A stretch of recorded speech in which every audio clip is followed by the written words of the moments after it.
No warning, as you know what this video is about. The ancient heroes aspect. The strange, but at the same time most badass completion reward in Tears of the Kingdom. A set so different from anything else in the entire game or even the Zelda franchise that it makes you wonder what this thing is, or more precisely, who he was. Received inside Great Sky Island's Temple of Time upon beating all 152 shrines, it by all means marks the end of Breath of the Wild and Tears of the Kingdom, close to 10 years after this link was first revealed, as the time to fight Ganondorf becomes inevitable. The rest is a golden piece of... Here's the jokes aside, this right here has changed Zelda forever, starting with its mysterious description and nature. Ancient Heroes aspect. This item is said to contain the spirit of a hero who once saved Hyrule. That hero's aura will envelop the wearer. It isn't even described as clothing or armor, but rather an item. The only apparel that is presented as such across these two games. One piece which cannot be mixed with any other headwear, armor or legwear. Add to that, one that contains the spirit of the hero prior to Link of the Wild and Tears. The one who didn't need 100 years of sleep to avenge downfall. This hero clearly wasn't your regular Hylian, or Link for that matter. A character who destroyed the Calamity 10,000 plus years ago, probably with ease. And no wonder, as this hero's aura offers 12 defense stats right away and can be upgraded to a mind-blowing 84. The latter probably represents what the ancient hero truly was. A total badass, just like canonical Link. Very fitting with the original Japanese name and translation of the ancient hero's aspect. Inishi no Yusha no Tamashi, ancient hero's soul. The literal soul which envelops Link, not just a costume honoring the previous hero. Rather, the actual soul of the hero before Link. By wearing this, the soul also takes part in the final battles against Ganondorf. It is probably not canon, but it makes sense as Zelda lore since Skyward Sword has been hammering down that Link in all but one case do not follow a specific bloodline, but rather the spirit of the hero. With the uncertainty of Breath of the Wild and Tears of the Kingdom's connection to the rest of the timeline, this right here might very well be the first hero in either a converged or brand new kingdom of Hyrule. After all, during King Raru's reign, there was no hero standing by his and Zelda's side. In fact, Raru had never heard of Link's name until sitting down with Zelda and his queen. Clearly, this item here means far more than most possibly imagined. This is not any hero, but potentially the first hero, or at least the last triumphant one, who saw the kingdom standing its ground and then flourishing afterwards, instead of witnessing it burning to the ground. Then again, this ancient hero had the support of the Sheikah's finest non-corrupted machinery, vehicles and weapons, so that made it easier. The Sheikah were the allies of this hero with the earliest use of the Master Sword. Everything which goes in line with who comments on the latest hero's new clothes. Yes, you have Cece who gives it 100 points, as it is the only inseparable piece of clothing from top to bottom, which means no room for imperfections, and is probably also the reason why Ceci knows about it in the first place. Then you have Laurellan's Taro, who wants to wear it himself, due to fanboying after reading about the ancient hero. Interestingly though, the other half of the respondents, when it comes to this item, are the leading Sheikah NPCs, Impa and Purah, the two oldest still living Sheikah females. Impa states the following when seeing the item or soul.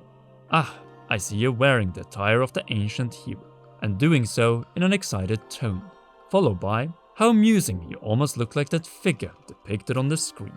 In that case, referencing the ancient tapestry of the Great Calamity. Purah offers a similar line. "That outfit looks awfully familiar. You look good dressed like the ancient hero, but you know, I almost didn't recognize you there for a minute."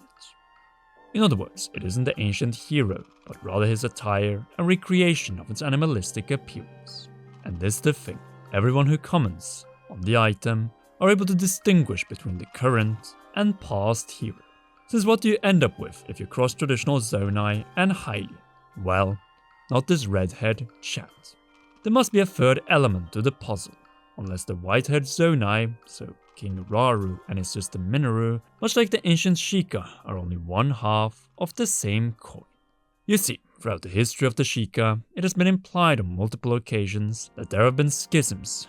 Breath of the Wild was only the first to confirm this theory, and with it, the Zelda team opened a pool of possibilities and indications. And throughout Tears of the Kingdom, it becomes pretty clear that the ancient Sheikah, and an extent the Kakariko Sheikah, are the successors of the royal Zonite. With splits of a technological tribe later down the line, one may wonder if the Zonite didn't go through the equivalent. Why am I saying this? Since the aspect in question does contain a rather familiar hair color, that of Ganondorf's, who of course isn't this hero, as he was sealed in Hyrule Castle's depths with what remained of King Rauru, and they were there when this individual was alive. Though it also resembles a certain barbarian helm. The only Tears of the Kingdom special clothing from Breath of the Wild obtained in surface caves beside the fierce deity armor and the climbing set. And what do we get from this one? The hint towards a more warlike faction, or if you prefer, Farron Zonite barbarians, who we know barely anything about apart from the possibility of some of these intermarrying the Hylians of the distant past, and through them getting offspring that are red-haired Hylian Zonite hybrids. Not so different from the Gerudo, who despite marrying Hylians, have offspring with red hair. Another new example of mixed racial dual identity. Add to that, the Farron Zonite might have had an entirely different appearance from that of Rauru and Minoru. There is also another possibility, namely the Triforce option. You see, the Gerudo of the desert, the Hylians of the Great Plateau, and the Zonite of Farron's jungle. And it kind of makes sense, as the ancient hero is Gerudo red-haired, Hylian-eared, and otherwise Zonite-shaped. Power, wisdom, and courage, just in line with the main theme of The Legend of Zelda, but also this game of combinations. Though I have a different theory as to our missing link, since we humans originate from apes, and what do many apes or monkeys have? Tails. That is right. What we see here as the final non-poop joke from the Zelda team is an animalistic, humanoid blend, where the end result was the ancient hero. A mixture, but deriving from intelligent creatures, which begs yet another key question. How was the ancient hero's aspect delivered up to the Great Sky Island's Temple of Time, when both the biggest Sky Island with the Temple of Time had already been ripped from the surface and hidden behind the Dragon Barrier? It is a possibility that Rauru prepared it as a reward for completing his and Sonia's shrines. But that also doesn't make sense, as Rauru couldn't have known about the ancient hero, as he lived long after he placed his hand on Ganondorf. Unless Rauru was conscious throughout all the years. His flesh slowly dissolved, but his ability to see and hear could have remained all the same. In other words, he might have known of the ancient hero and perhaps even had an impact on his soul, ending up with this item. After all, it isn't shown as full clothing, but rather by the three creatures. But why would Rauru have any interest in this, and more so deliver this as one of the final gifts, apart from the last recall in the sky, to Link? Simple, the ancient hero might have been part of his own lineage, or more so, the missing link between himself and the promised hero by Zelda, Link. Distant past Hylian body tattoos, indicating social standing, combined, or if you prefer, fused with Zonite armor.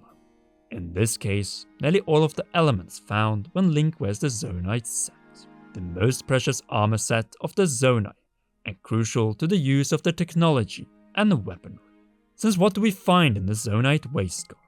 The same green necklace and golden neck ring, along with white and golden cloth fabric, Zonite arm matching Link's Rauru arm, dragon sleeves, and most of all, 3 animal stone heads. The possible bird, pig, and dragon. All of these are also found on the Zonite armor. And we know this trio are the spirit animals of the Farron Zonite, based on their statues. And the same rule follows for the Aspect's shin guards and the Zonite shin guards. Anyway, the point with all of this is that this item right here, which cannot be combined with any other piece of clothing across these 2 games, is the most deliberate inclusion in the series. and carries far more symbolism than any other item in Tears, even surpassing the canonical and main quest Restored and Fusible Master Sword. Speaking of, this set offers the set bonus Master Sword Beam Up. But here's the real kicker. When upgrading this item to the max, you get the same 84 defense stats as the complete Zonite set. Coincidence across these Sky sets? I think not. The only other combination that has the same set number is the Zonite armor and shin guards with the diamond circlet. Still, this isn't the maximum defense stat set in Tears of the Kingdom, as that one goes to a Zonite Hylian combination, the maxed out champion's leathers, worn with the maxed out Zonite helm and shin guards, with a defense stat of 88. There you have it, a Zonite Hylian combination being the most OP piece of armor in the base game. One that combines and points out that yes, the Hylians did not only share love with the Gerudo. After all, Rauru and Sonia were a married mixed interracial couple, and who knows, they might have had direct offspring. If they could, then why not Hylians and a more barbaric factions of the Zona, all eventually leading to a part Zonai, part Hylian line where the spirit of the hero emerged in a link. The first hero, or at least last hero, to not face any sort of defeat against the Calamity. Add to that, the hero being something else than a pure-blooded Hylian with inherited knighthood. The chivalry part might still be correct, as this bloodline of warlike Zonai Hylians might have been the closest hybrid knights of the later kings. Indeed, the Zelda team might at last have broken the heroes only being Hylians convention, just in line with the development goal of these two games, breaking established conventions, and in the case of Tears of the Kingdom, combinations and holding hands. But why? As this kingdom of Hyrule was not only founded by Hylians, rather through a Zonai Hylian combination, as the kingdom's first king was Zonai, and only the queen, Hylian. Seeing this, what would be more fitting than another Zonai Hylian combination for the first ancient hero? Nothing, as he is the one who filled the place of the missing pure Zonai in the Grand Sheikah and Royal Hyrule Champions plan against the Calamity.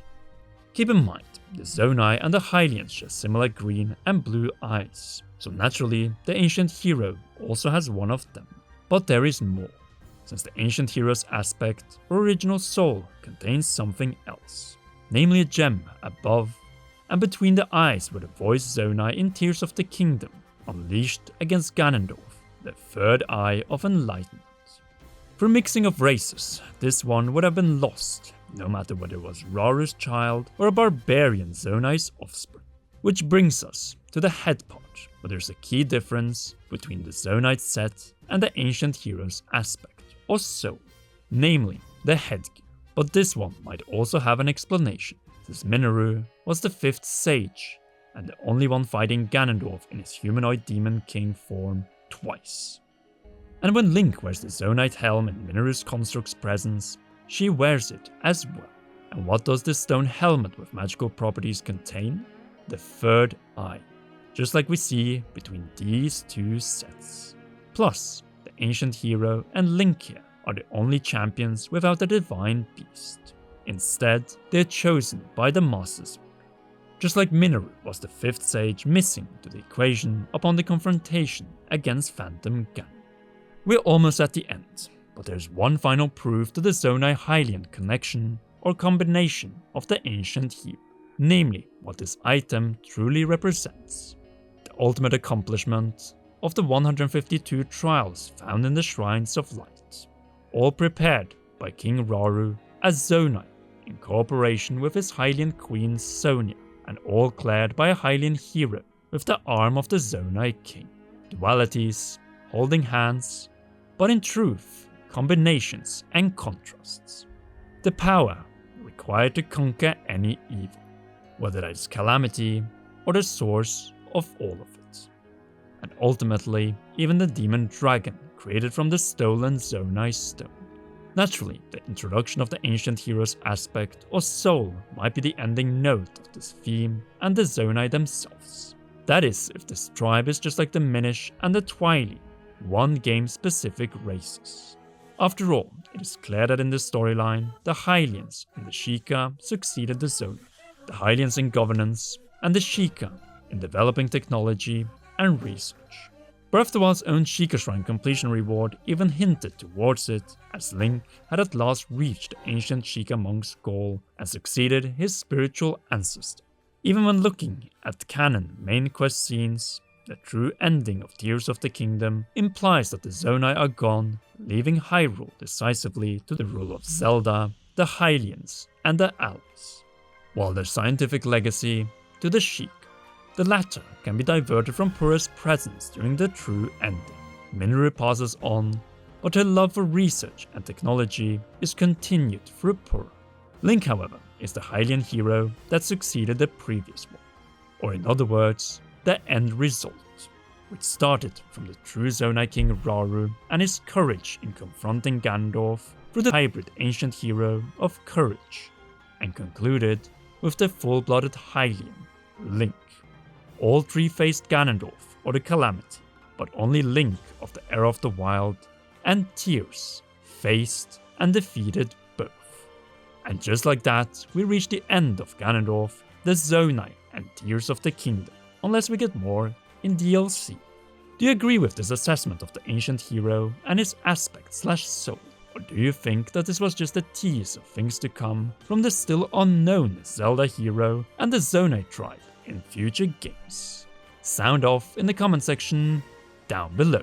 If you haven't already, then be sure to leave a like, subscribe and press the notification bell. Last but not least, a big thanks for your support to all our patreon.com/Cameron patrons, and in particular our royal producer Charles Shash. You rock, and please enjoy one or both of these two awesome videos.